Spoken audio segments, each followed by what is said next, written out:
నమస్కారం. నేను మీ పని భాస్కర్, దిల్సుఖ్ నగర్, హైదరాబాద్.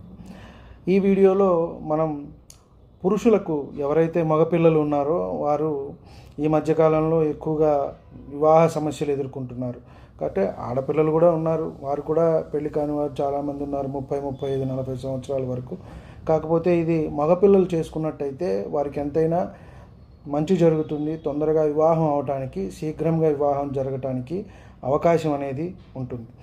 ఇది చక్కగా మనం ఒక శుక్లపక్షంలో, అంటే అమావాస్య తర్వాత నుంచి పౌర్ణమి వరకు వచ్చే శుక్లపక్షంలో ఒక గురువారం రోజు ఒక అరటి చెట్టు మన ప్రాంగణంలో దొడ్లో ఉన్నా సరే, లేదా కొత్తగా పెట్టి దానికి చక్కగా నీరు పోసి దానికి అలా 16 వారాలు చేసుకున్నట్టయితే మంచి జరుగుతుంది. ఆ తర్వాత మీకు దగ్గరలో ఉన్న దక్షిణామూర్తి వారు, దత్తాత్రేయ స్వామి వారు, గురు స్వరూపంగా మీ ఇష్టం సాయినాథుడిని ఎవరు ఏ అవతారాన్ని కొలుచుకున్నట్టయితే వారికి మంచి జరుగుతుందని